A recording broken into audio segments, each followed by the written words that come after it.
Good morning, everyone, and welcome to this weekend's edition of the Strategic Swing Trader. Hope your weekend is off to a good start. This is Sami from the Strategic Swing Trader. In this video, I'm going to go over the market and give you my take on it. I'll also be sharing with you some of the swing ideas that I'm going to be watching next week, especially the early part of the week. So let's get started, I guess. I'm projecting the daily and the hourly chart to the QQQ, which is the tracking ETF for the Nasdaq 100. I use the Qs and the SPY to analyze when I talk about the market. When I analyze the market, I like to use the Qs primarily because it's dominated obviously by technology stocks, and the technology stocks definitely lead the economy, lead the market. Um, Qs, as you can see, is in a downtrend on the daily chart, but we, for the first time, had a sustainable bounce. I'm going to show you in just a second. I'm taking out my annotation tool. So on the way down here from October 4th through the end of October, October 30th, I think, we didn't have a single green bar that produced follow through. So what I mean by follow through, I mean another bar that closed above, another green bar that closed above the prior bar's high. So do we have any two green bars in a row? Nope, we don't. We do here, but that was a gap down, so it doesn't really count.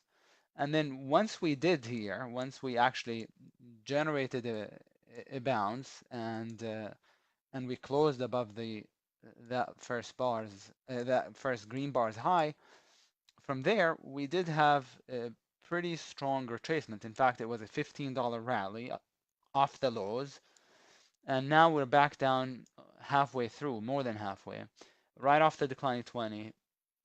We look lower still, but it's extremely sloppy.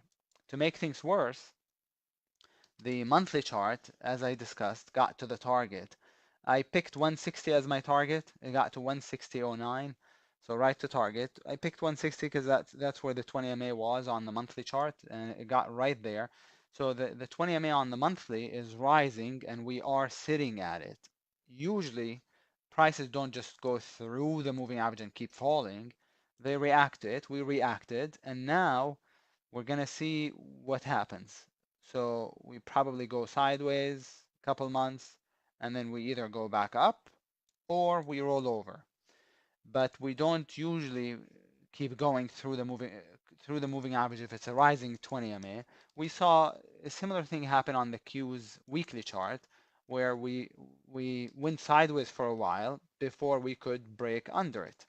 And then once we did, then we had a pretty big drop to support, right? And the rising 20 on the weekly chart, on the monthly chart. So the market is in this in between state or stage, and it's extremely difficult. Look at the hourly chart, it looks higher. What I mean by extremely difficult, I mean the market environment is tough. That, for example, the hourly is looking up, looks higher, doesn't it? Nice rising 20.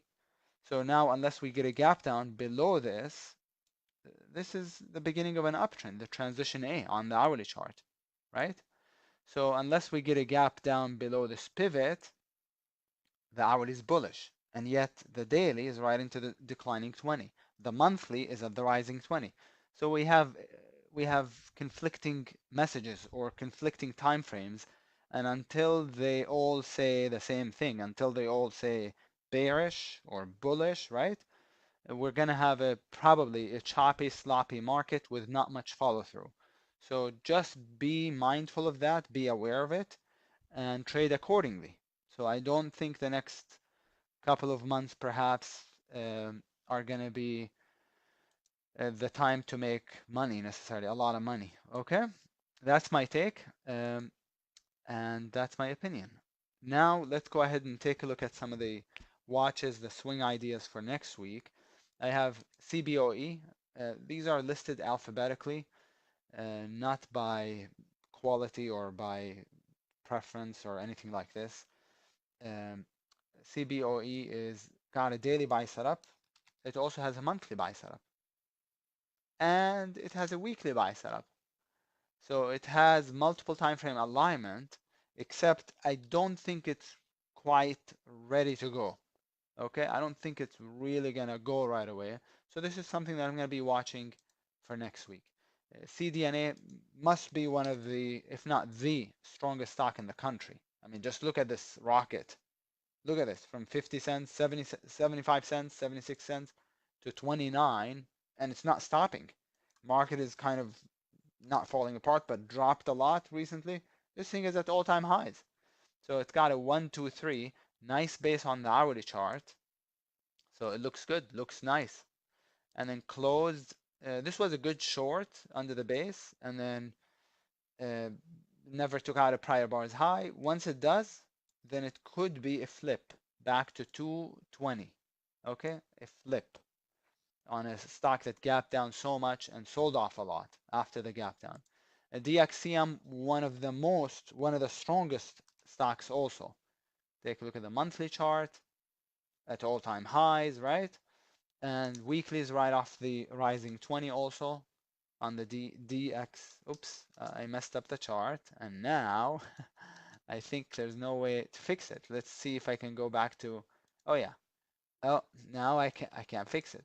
Okay, now I have to reopen my page real quick. All right, give me a second, and then here is the list one more time, the bullish list, and here is the bearish list. Okay, and we're talking about the DXCM. So DXCM is right off the rising 20 on the weekly and the daily, and it has a daily buy setup and showing relative strength to the market. So I like it. When will I play it on Monday? Maybe, but here's what I'll be looking for. See this? Declining 20 on the hourly chart. I need it to turn up first. So it's not quite ready, or I'm not going to be putting an order right here with a stop down here. I would if that moving average had already flattened out and started pointing up. So what I'll do is I'll let it go and look for the next entry, the next buy setup or the next base breakout. But the hourly says not quite ready. But it's an excellent watch. EXTR is also a daily buy setup. The hourly looks better, a little bit better because the moving average is pointing up. Extended off the rising 20. I like the DXCM more on the daily and less on the hourly. FEYE, I've been in it since I don't know how long. I mean, I've been in it for a long, long time, and just holding. It has a gorgeous looking monthly breakout, monthly transition A, but just waiting. It pulled back with the market a little bit last week or the week before, and last week, and now it's back into support area, the rising 20, and it's still in an uptrend, unlike the market. Still looks good on every time frame, so I would like to add to it. Again, I have it. I'd like to add to it, add to the position. Glue is another beautiful daily buy setup, also extremely strong compared to the market and everything else out there. Take a look. That's glue on the monthly chart. I mean, if that's not strong, right? Super, super bullish. It has been up 400% in just the last year plus. That's the weekly, and here's the daily. Take a look at it. That's a daily buy setup. Hourly looks good. Just a tiny bit extended. That's the only issue, but I like it higher.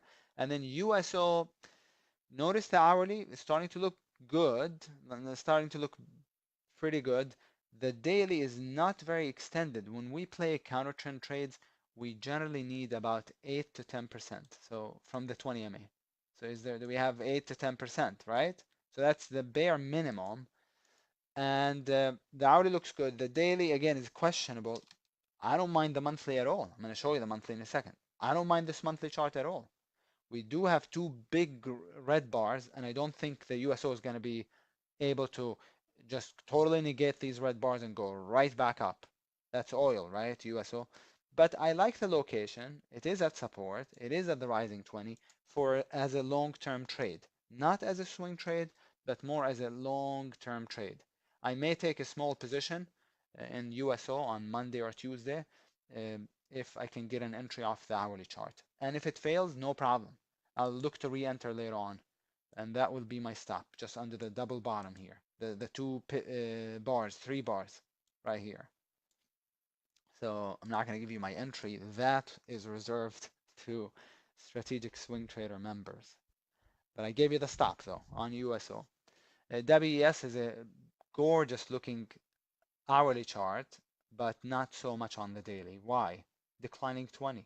Already reached the 200, reached target, but gorgeous looking hourly chart. So this is the sort of trade that I would take just for the day or a day and a half, right? Meaning by the end of the day, I'd be out. If it runs up, if it doesn't, then I'll wait another day. And then as soon as it runs up, so I wouldn't be expecting it to go all the way back up to the prior pivot high. Just that initial run up and then be done with it because it's good. It's good on the hourly, but not so much on the daily. As far as the short ideas, I have AR and C.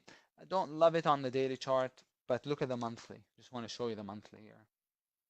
I mean, that's a monthly sell setup. That's not bad. The stock already broke down, and this is a 50% retracement to the declining 20. So it's a monthly sell setup. The daily is okay right off the declining 20, but it's just not perfect. It's a little messy, but that's what it is. CWH is just a simple breakdown play off the declining 20 on the hourly, on the daily, and on the hourly chart. So not too bad. GSKY is the daily sell setup coming after a professional gap down. So the short would be under the double bottom. Now, when I say double bottom, I don't mean this is what a double bottom is. I just mean under the both pivots, right? Which happen to be in the same area. That's what I mean, okay? GSM is a 1, 2, 3, 4. 1, 2, 3, and then if we break under the last two bars lows, that will be 1, 2, 3, 4. Pretty good off the declining 20 on the hourly chart. I do believe I played the GSM on November 14th because it's a low price stock, pretty liquid, no spread. So I like it also as a short, as a swing short under the bar's lows. The stop, you should know by now, would be above these bars highs, which is 556. Okay, LUV is a daily sell setup. It'll also be kind of a confirmed entry because it'll be breaking under three pivots, so a triple bottom. So short right here on the LUV. Mark is a 1, 2, 3. I know it's a $1.90, but still I don't care. It can go to 0. It can go to 50 cents. It can go to 75 cents. It can go to $1. Who wouldn't want to make 50% basically on a $2? I don't care. I don't care about the price. I just care about the pattern. So under the lows, stop above. Nelson is a daily, more importantly, a weekly sell setup, NLSN. See it? Right off the declining 20. It's been in a weekly downtrend for how many years? For two years. Okay, 2 years. Never failed. So what makes us, why should it? Why should it now, right? So it's a weekly sell setup, daily sell setup. OSTK is a daily breakdown. This is looking good. OSTK. A lot of stocks now that were basically a play on Bitcoin, right? On the cryptocurrency stocks have fallen apart now, and OSTK is one of them. Look at the fall, and then we now are seeing Nvidia falling, crashing down. Was $300 almost just a couple weeks ago. Now it's 164. Finally put in the top. It happened so casually that I totally missed it. But the truth is, I also don't like to trade Nvidia. It has a cult following, so it doesn't follow normal technical analysis per se, and it also has because it has that cult following, it has certain stubbornness. Nvidia, Tesla, Apple, Netflix, even Amazon, but Amazon is now is pricing the most people out, so it doesn't have they don't have as much of an effect. But that's how it topped out. Breakout. Look at the volume spike. A lot of people finally jumped in thinking, okay, this is it. It's gonna go higher, and it did for a couple of days, and then that was it. And from there, it crashed. So the majority are always going to be on the wrong side of the market, always. So when you see volume and the stock is breaking out and it's already so extended and market environment is not very conducive to new all-time highs, that's actually when they fail. That's actually when they fail. That's why trading is very, very counterintuitive. If you don't have the education, the right mindset, it's nearly impossible. I hate to use the word impossible because there is no such thing, but it almost is. Um, AT&T or T is a daily sell setup. Looks beautiful. I mean, it's working as it should. Has a money bar right there, a green bar now. If we break under it, it will trigger me in short, and then the target should be the prior low. So it's just a plain old cell setup, simple cell setup pattern with a rounding top above. That will do it, I guess, for this video. I hope you enjoyed it. If you did, give it a like, leave a comment, or share it. But that'll do it for this weekend. Enjoy the rest of your weekend, and I will talk to you soon. Take care, everybody.